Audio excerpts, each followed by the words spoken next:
여러분 안녕하십니까? 2024년 5월 19일 성령 강림주일을 맞아서 열왕기상 18장 30절로 46절의 말씀으로 함께 은혜를 나누겠습니다. 제가 36절에서부터 39절 말씀 봉독합니다.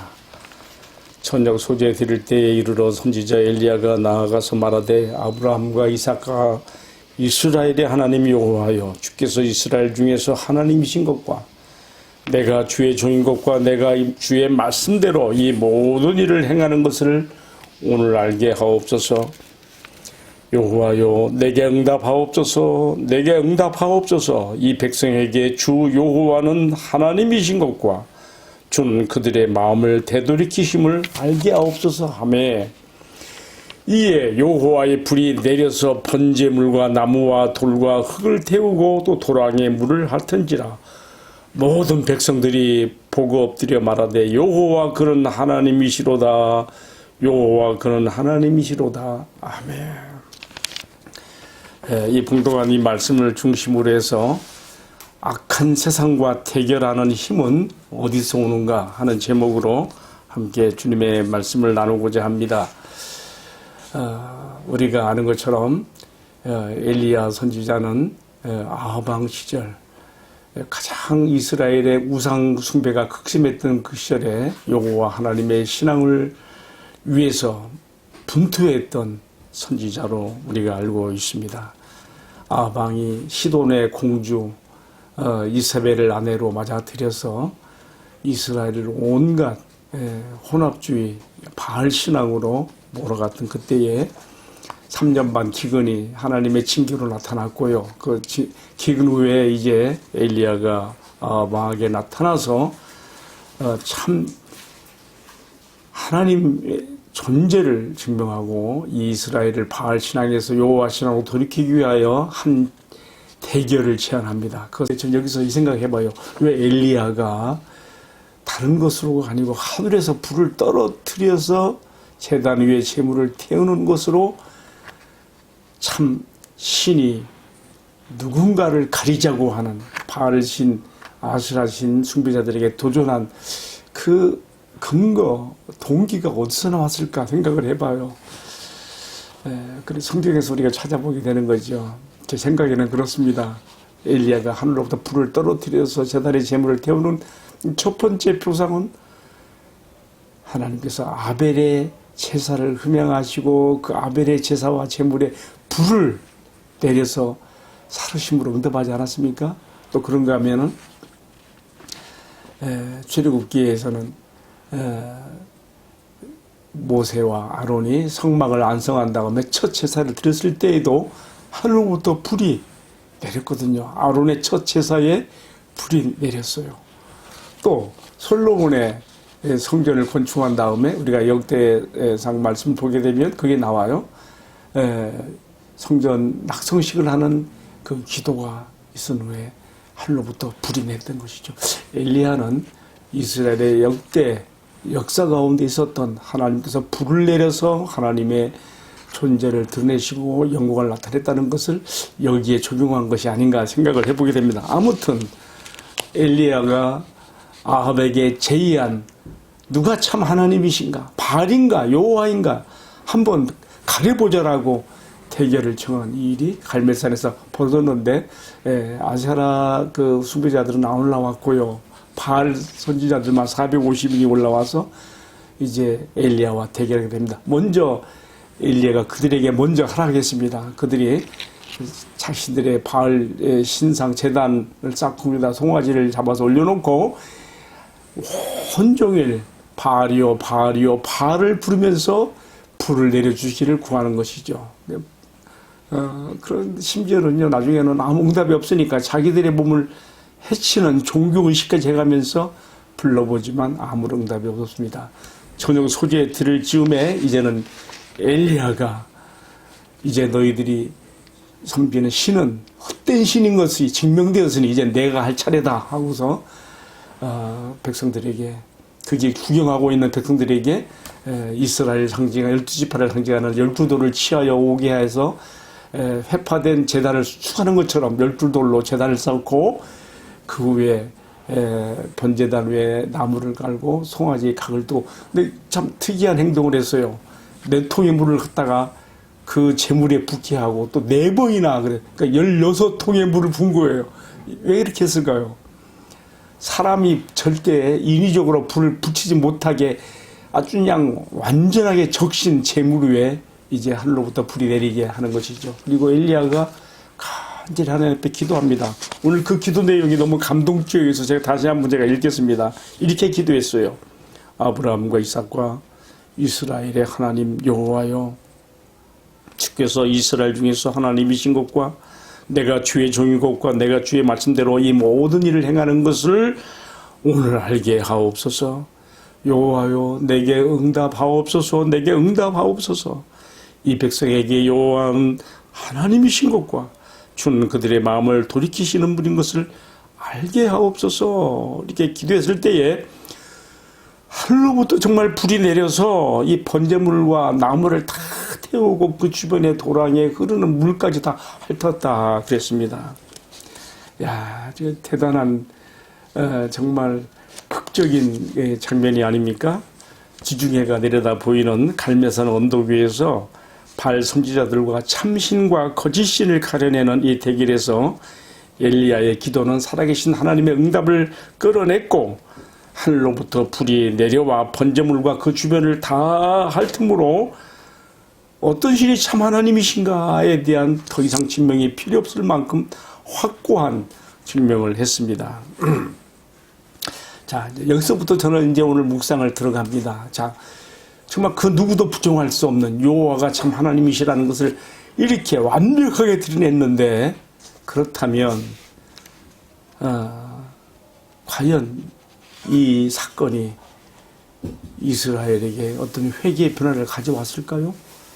우리가 이어지는 말씀에서 보게 되면요, 여호와 하나님을 바알 신으로 대체한 그 악한 시대에 이 분명하고 놀라운 사건이 입소문을 타고 사람들에게 퍼졌음에도 불구하고 그들은 회개하고 돌아오지 않았고 여전히 바알 신으로 우상 숭배로 그렇게 돌아가는 것을 볼 수가 있습니다.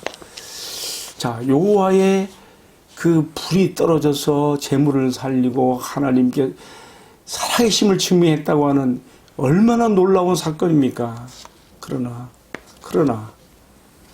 이것이 그 약한 시대를 변화시키지 못했고 이스라엘이 하나님께 돌아오게 하지 못하였으므로 그들은 더욱 깊은 우상숭배죄에 빠져들어가서 우리가 열왕기하 17장 6절 말씀해 보게 되면 유다왕 히스기야 시절에, 그러니까 이 북이스라엘의 마지막 왕 호세아왕 9년에 이스라엘은 아수르에게 정복되고 이 역사의 그 뒤안길로 사라지게 되는 것이죠. 그리고 나서 이제 이스라엘이 있었던 그 땅에 혼혈족들이 생기고 사마리아, 아수르의 그 이제 정복지 정책으로서 말하자면 민족혼을 없애기 위해서 혼혈족을 만들어 버린 것이죠. 이스라엘 민족을 다른 쪽으로 보내고 또 다른 민족을 들어오게 섞어버리는, 그래서 여기서 사마리아가 나오는 거예요.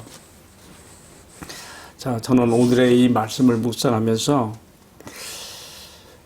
오늘 어떻게 이 말씀을 우리 시대에 적용할 수 있을까 생각을 해보았습니다. 하나님의 존재를 부정하며 멋대로 살아가는 이 죄악 세상의 사람들에게 엘리야가 했던 것처럼 하늘에서 불을 떨어뜨리는 방식으로 하나님의 존재를 증명할 수만 있다면 얼마나 좋을까, 이런 생각도 해보게 됩니다. 하긴 엘리야가 하늘로부터 불을 떨어뜨리는 이 사건이 있은 이후에 몇 번 더 이렇게 불을 떨어뜨리는 일을 하게 됩니다.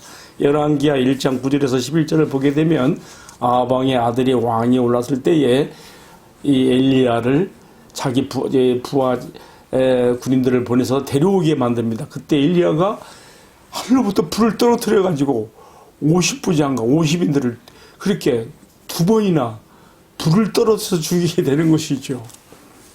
그러나 이렇게 하늘로부터 불을 떨어뜨리는 엄청난 역사를 일으켰다고 해서 그것이 그 시대를 변화시키고 사람들을 회개하게 하지 못했습니다.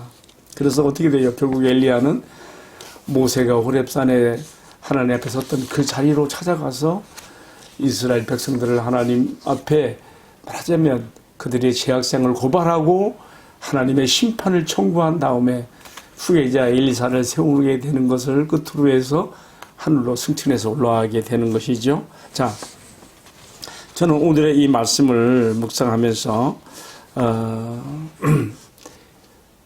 제가 방금 전에 드린 말씀처럼 이 시대에, 이 악한 시대에 어떻게 적용할 것인가, 엘리야가 했던 방식으로 하늘로부터 불을 떨어뜨려서 증명할 수 있다면, 하나님의 존재를 증명하고 하나님의 심판을 경고할 수 있다면 얼마나 좋을까.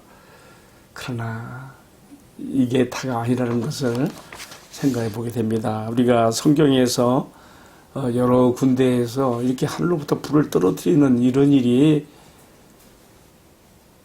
그냥 엘리야만 할 수 있던 것이 아니고, 또 어떻게 되는가 하면요, 예수님께서 마태복음 24장 24절에 보게 되면 이제 닥쳐오는 대종말의 시대에 거짓 선지자들과 거짓 그리스도가 이러한 기적을 행할 것을 우리에게 경고하고 있습니다. 이렇게 말씀했어요. 거짓 그리스도들과 거짓 선지자들이 일어나 큰 표적과 기사를 보이며 할 수만 있으면 택하신 자들도 미혹하리라. 그뿐만이 아니에요. 요한계시록 13장 13절 말씀해 보게 되면 이렇게 써 있어요. 내가 또 봄에 다른 짐승이 땅에서 올라오니 어린 양같이 두 뿔이 있고 용처럼 말하더라. 큰 이적을 행하되 심지어 사람들 앞에서 불이 하늘로부터 땅에 내려오게 하고, 여러분, 엘리야가 행했던 불이 하늘로부터 내려오게 한 이적을 이처럼 악한 영들의 세계에서도 나타내어서 하나님의 백성들을 혼미하게 미혹에 빠뜨릴 수 있다는 것을 보여주고 있습니다. 그래서 예수님은 이 점에 대해서 제자들에게 하신 일이 있습니다. 우리가 누가복음 9장 54절에 보게 되면 예수님과 제자들이 예루살렘을 향하여 올라가기 위해서 사마리아를 지나가게 되었습니다. 그때 사마리아인들이 민족 적대 간병을 앞세워서 사마리아 길로 가면서 이제 저녁이 되니까 숙박을 해야 되는데 숙박도 제공하지 아니하고 시설을 막고 그들을 거절하게 되니까, 그때 제자 중에 요한과 야고보가 어떻게 했어요? 이들이 엘리야가 한 일을 생각하는 거예요. 주님, 우리가 하늘로 불을 떨어뜨려서 이 사람들을 싹 쓸어버릴까, 태워버릴까요? 누가복음 9장 54절에 나오지요. 우리가 불을 명하여 하늘에서 내려 저희를 밀어라 하기를 원하십니까? 할 수 있다는 것이죠. 예수님은 그때 어떻게 하셨습니까? 두 제자를 책망하셨습니다. 왜 책망하셨습니까? 그들은 주님의 마음을 몰라도 너무 모르고 있는 것입니다. 지금 예수님은 십자가의 죽음이 기다리고 있는 예루살렘을 향해서 가고 있는 길입니다. 유대인들뿐만 아니라 사마리아인들, 모든 이방과 열방의 모든 택한 백성들을 위해서 자신의 몸버려 희생제물 되시는 십자가의 길을 향해 가고 있는 길이지요. 그런데 지금 제자들은 거꾸로 불을 내려서 이들을 다 잘라버리겠다고 지금 말하고 있는데, 분명히 요한과 야고보도 엘리야가 했던 그 일을 기억하면서 자기들도 이렇게 할 수 있다고 했던 것 같습니다. 예수님께서는 두 제자에게 하신 말씀을 통해서 분명하게 말씀하십니다.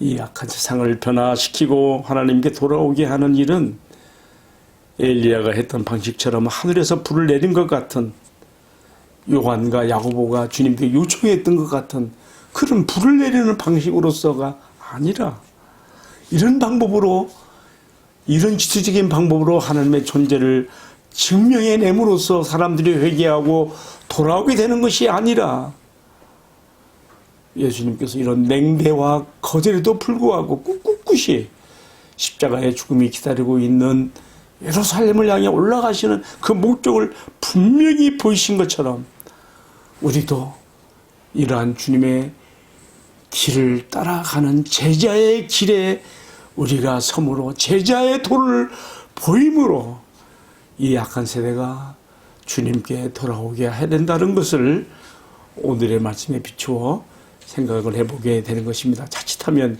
엘리야의 놀라고 큰 하늘로부터 불을 떨어뜨린 그 기적 때문에 자칫하면 거기에 우리가 모든 것을 그에 걸게 되고 이런 방식을 우리가 해야 되지 않겠는가 할지 모르지만 그러나 그런 방식으로 악한 세상과 사람들에 대해서 징벌하기 바랬던 요한과 야고보를 책망하시고 십자가 기다리는 예루살렘을 향해 나아가신 그 주님의 모습에서 오늘 그의 제자된 우리가 따라야 될 길이 무엇인지 분명히 보여주셨습니다. 그것은 자신을 부인하고 자기 십자가를 지고 주님처럼 우리도 이 십자가의 길을 따라감으로써 이 악한 죄악 세상이 회개하고 주님께 돌아오게 하고 세상으로 하나님 앞에 돌아오게 만들게 할 수 있다는 것을 우리가 마음 깊이 새겨야 될 것입니다.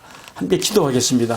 사랑하시는 주님, 죄악 세상은 너무나 크고 나의 존재와 나의 역할은 너무 초라하게 보이지만 하늘에서 불을 떨어뜨려 주신 주님의 능력이 그런 걸로 세상을 변화시키는 것이 아니라 겸손히 자신을 부정하고 아버지의 뜻을 따라 십자가가 기다리고 있는 예루살렘을 향해 가신 바로 그 주님의 뒤를 따라가는 제자의 길이 곧 우리가 세상에 나타내 보여야 될 방법이라는 것을 배웁니다. 주님, 제자의 도를 실천하고 따르는 것을 통해서 진정 세상을 주님께 돌아가게 하는 일에 자신을 헌신할 수 있도록 은혜를 베풀어 주옵소서. 주 예수님 이름 받들어 기도 올리옵나이다. 아멘. 네, 감사합니다.